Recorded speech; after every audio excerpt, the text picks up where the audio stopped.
দেশের রাজনৈতিক অস্থিরতার সঙ্গে পাল্লা দিয়ে প্রতিনিয়ত ঘটে যাওয়া খুন খারাপির ঘটনা যেন নিয়মে পরিণত হয়েছে। শুধু ঢাকা নয়, এ অবস্থা সারা দেশের। এসব ঘটনার সিসি ক্যামেরা ফুটেজ প্রকাশ পাচ্ছে, ভাইরাল হচ্ছে, কিন্তু থামছে না কিছুতেই। গতকাল ঢাকার মধ্যবাড্ডায় প্রকাশ্যে গুলি করে খুন করা হয় এক বিএনপি নেতাকে। তারও আগে মগবাজারে এক যুবককে কুপিয়ে তার সর্বস্ব কেড়ে নেয়ার ভিডিও প্রকাশ্যে আসে। সদ্য প্রকাশিত আরেকটি ভিডিও জনমনে বাড়িয়ে তুলেছে নিরাপত্তাহীনতা। গতকাল রাজধানীর মধ্যবাড্ডায় খুন হন স্থানীয় বিএনপি নেতা কামরুল আহসান সাধন। ভিডিও ফুটেজে দেখা যায়, গত 25শে মে রাত 10:30টার দিকে মধ্যবাড্ডার গুদারাঘাট এলাকার 4 নম্বর রোডে নূরজাহান মঞ্জিলের সামনে একটি চেয়ারে বসে আড্ডা দিচ্ছিলেন সাধন। এ সময় হঠাৎ মুখে মাস্ক পরা দুইজন ব্যক্তি এসে তার উপর গুলি চালায়। বেশ কয়েকটি গুলি লেগে ঘটনাস্থলেই মাটিতে লুটিয়ে পড়েন তিনি। আশপাশের লোকজন দ্রুত তাকে হাসপাতালে নিয়ে গেলেও চিকিৎসকরা মৃত ঘোষণা করেন। ঘটনার পরপরই পুলিশ সেখানে গিয়ে সিসিটিভি ফুটেজ সংগ্রহ করে। নিহত সাধনের একটি ইন্টারনেট ব্যবসা ছিল।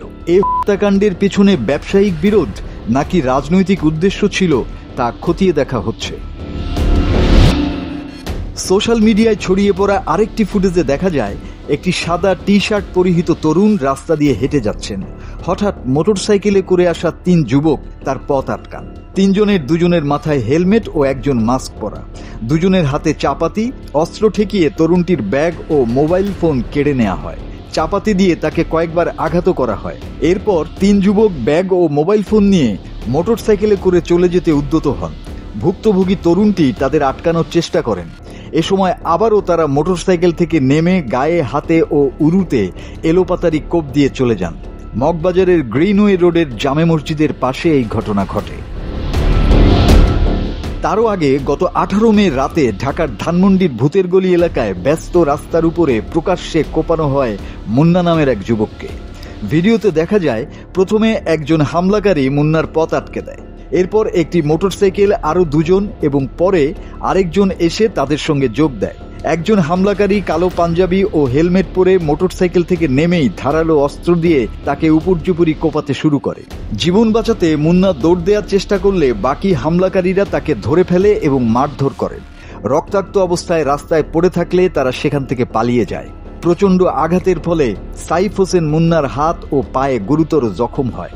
তার শরীরে একাধিক কোপের দাগ দেখা গেছে।